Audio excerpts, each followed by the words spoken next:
இன்றைய புனிதர் அறிவோம். டிசம்பர் 26 புனித முடியப்பர். இயேசுவின் பாடுகளுக்கும் ஸ்தேவானின் பாடுகளுக்கும் சில ஒற்றுமைகள் உண்டு.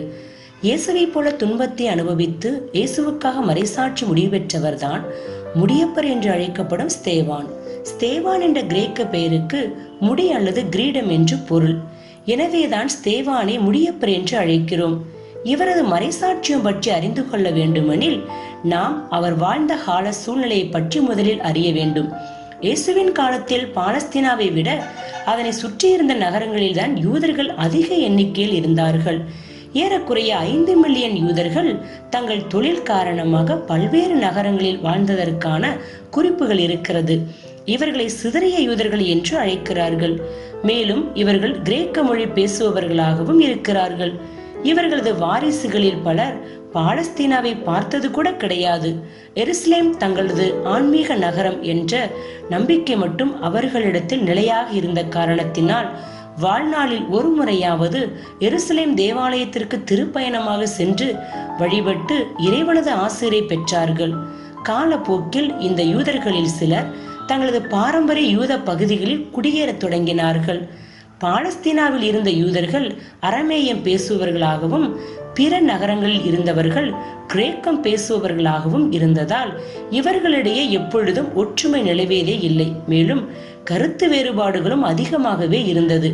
இதனால் கிரேக்க மொழி பேசுபவரும் அரமேய மொழி பேசுபவரும் பாலஸ்தீனாவிலேயே தங்களுக்கென தனித்தனி தொழுகை கூடங்களை கட்டி கொண்டார்கள். கிரேக்க மொழி பேசுவோர் தங்களுக்கான திருநூலை கிரேக்க மொழியில் மொழிபெயர்த்து கொண்டார்கள். இவர்கள் கடவுள் எருசலேம் ஆலயத்தில் மட்டுமல்ல வேறு இடங்களிலும் இருக்கிறார் என்ற சிந்தனை தெளிவு பெற்றிருந்தார்கள். ஆனால் அரமேய மொழியை பின்பற்றிய யூதர்கள் கடவுள் எருசலேம் தேவாலயத்தில் மட்டுமே இருப்பதாகவும் அது மட்டுமே இறைவன் உரையும் திரு உறைவிடம் என்றும் நம்பினார்கள்.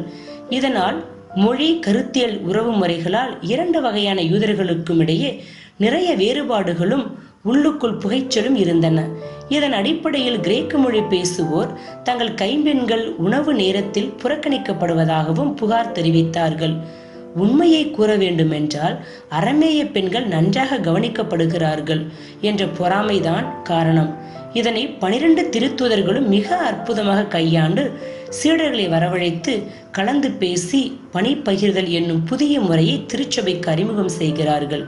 அதில் திருத்துதர்கள் கேட்டுக்கொண்டபடி நற்சான்று பெற்ற தூய ஆவி அருளும் வல்லமையும் ஞானமும் நிறைந்த 7 தேர்ந்தெடுத்தார்கள். அவர்களுள் ஒருவர்தான் நம்பிக்கையும் தூய ஆவியும் நிறைந்த ஸ்தேவான். திருத்துதர்கள் தங்கள் கைகளை இவர்கள் மேல் வைத்து திருப்பொழிவு செய்தார்கள். இந்த திருத்தொண்டர்கள் அனைத்து பணிகளிலும் திருத்துதர்களுக்கு உதவியாக இருந்தார்கள்.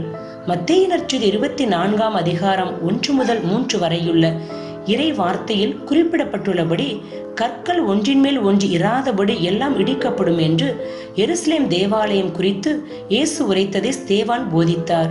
இயேசு இறந்ததும் தம் மதிப்பை இழந்த அந்த ஆலயத்தை விட்டுவிட்டு கிறிஸ்துவிடம் திரும்பி வருமாறு அழைப்பு விடுத்தார். இதை கேட்டவர்கள் கொதித்தார்கள். இவன் மோசேக்கும் கடவுளுக்கும் எதிராக பேசுகிறான் என்று குற்றம் சாட்டினார்கள். இந்த மனிதன் இந்த தூய இடத்தையும் திருச்சட்டத்தையும் ஓயாமல் குறைபேசி வருகிறான் என்று பழி சுமத்தினார்கள். இதற்காக பொய் சாட்சிகளையும் தயார் செய்தார்கள். ஸ்தேவானை தலைமை சங்கத்தின் முன் நிறுத்தினார்கள். அப்போது ஸ்தேவான், உங்களது மூதாதையரை போல தூய ஆவியை நீங்கள் எதிர்க்கிறீர்கள். அவர்கள் இறைவாக்கினர்களை துன்புறுத்தியது போல நீங்களும் இயேசுவை காட்டி கொடுத்து கொன்று விட்டீர்கள்.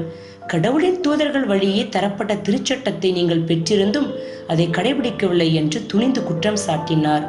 இயேசுவின் பாடுகளுக்கும் ஸ்தேவானின் பாடுகளுக்கும் சில ஒற்றுமைகள் உண்டு.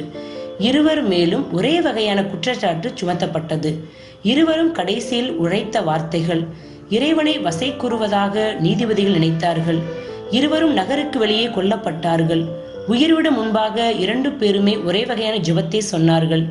கிபி 34-35ஆம் ஆண்டில் கல்லறியப்பட்டு மறைசாட்சியான ஸ்தேவான் கிறிஸ்தவ விழுமியங்களை உண்மையாக பின்பற்றும் போது இயேசு சந்தித்த துன்பங்களை சந்திக்க நேரிடும். இருப்பினும் துணிந்து வாழுங்கள், ஆண்டவர் நம் பக்கம் இருக்கிறார் என்று சொல்லி சென்றுள்ளார். புனிதரிடமிருந்து கற்போம்.